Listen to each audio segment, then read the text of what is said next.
Salam sejahtera Malaysia, terima kasih kerana menonton video-video dalam channel ini. Sebelum kita mula, jangan lupa untuk tekan tombol subscribe, share, like dan komen. Let's go!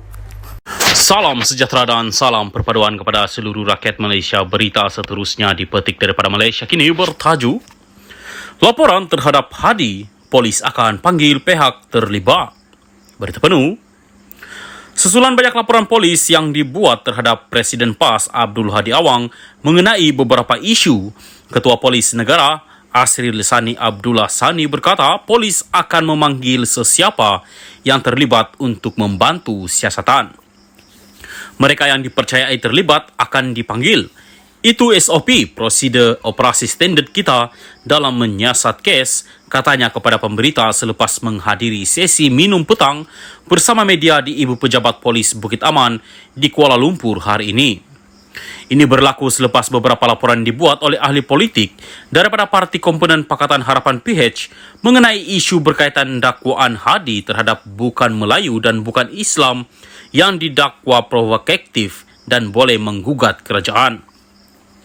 Terdapat juga laporan dibuat berhubung kenyataan Hadi bahawa Perikatan Nasional PN dan Blok Pembangkang sedang merancang untuk menjatuhkan kerajaan pimpinan Perdana Menteri Anwar Ibrahim. Sebelum ini, Ketua Polis Daerah Sentul, B. Eng Lai berkata pihaknya menerima laporan terhadap Hadi mengenai dakwaan percubaan PN untuk menggulingkan kerajaan. B. berkata siasatan akan dijalankan oleh unit siasatan jenayah terkelas Bukit Aman. Bagaimanapun, Hadi yang juga ahli Parlimen Marang masih belum dipanggil polis untuk direkodkan keterangannya. Salam sejahtera dan salam perpaduan kepada seluruh rakyat Malaysia. Berita panas hari ini bertajuk Orang gemar menuduh tanpa bukti adalah mat retorik, kata Dr. Mahathir. Berita penuh. Kemelut di antara Dr. Mahathir Mohamad dan Anwar Ibrahim berhubung pemilikan harta masing-masing berterusan hari ini dengan bekas Perdana Menteri itu memberikan label buat seterunya. Melalui kenyataan bersahaja yang dimuat naik di media sosial, Mahathir berkata dia tidak ada masalah untuk membuat pengisytiharan harta untuk mendedahkan kekayaan yang ada.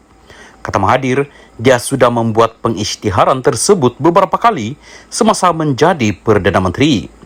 Saya juga tidak ada masalah isytihar harta kerana tidak ada apa yang perlu saya sorok. Yang jadi masalah ialah Anwar telah beberapa kali tuduh saya salah guna kedudukan semasa saya jadi Perdana Menteri untuk kayakan diri saya dan keluarga saya, katanya.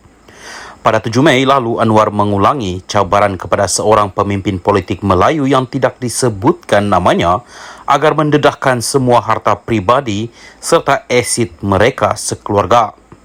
Berucap di Majlis Rumah Terbuka Malaysia Madani anjuran Kerajaan Negeri Sembilan di Seremban, Perdana Menteri ke-10 itu berkata tokoh terbabit memiliki harta berbilion, manakala anak-anaknya memiliki kapal terbang dan kapal. Itu belum dijawab. Saya minta mereka jawab, berapa bilion dia ada? Mana dia dapat uang itu? Pulangkan balik kepada orang Melayu di Malaysia, katanya. Sehari kemudian, Mahathir pula meminta Anwar mengisytiharkan kekayaannya semasa menjadi timbalan Perdana Menteri dari 1993 hingga 1998 dan mengaitkan Presiden PKR itu dengan amalan kronisme. Untuk rekod, Malaysia kini pada 5 Mei lalu melaporkan Mahathir sudah memfailkan saman berjumlah RM150 juta ringgit terhadap Anwar berhubung dakwaan bahawa dia mengumpul kekayaan pribadi ketika berkuasa. Kata Mahathir, Anwar sudah digesa untuk menunjukkan bukti bahawa dia memiliki wang berbilion ringgit, kapal terbang dan kapal atau berdepan dengan tindakan mahkamah. Saya telah mengambil tindakan mahkamah dan sehingga hari ini, dia tidak pernah tunjuk bukti selain kesana kemari buat tuduhan terhadap saya. Sebaliknya, dia minta saya tunjuk bukti harta saya. Dia yang tuduh saya dan dia minta saya pula tunjukkan bukti, tambah Mahathir.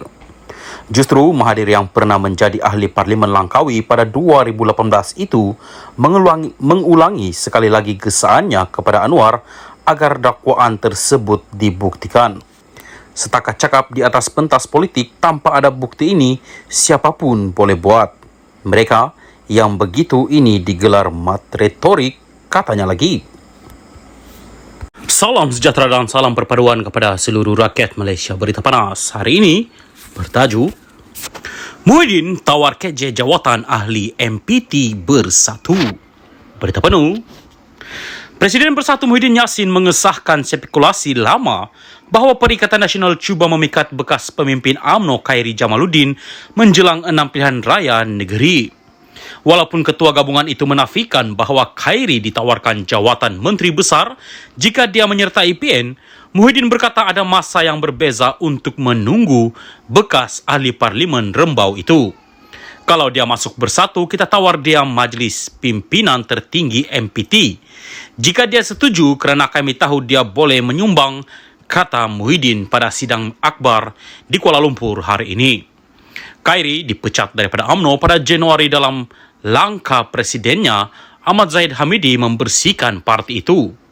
Walaupun tidak menunjukkan sebarang langkah untuk menyertai semula politik sejak itu, Khairi membisu apabila dia hadir ke Majlis Aidilfitri anjuran Yayasan Golf Amal Muhyiddin pada Sabtu lalu. Ditanya jika ini petanda akan menjadi ahli Khairi, Muhyiddin berkata menjadi harapan semua dalam PN.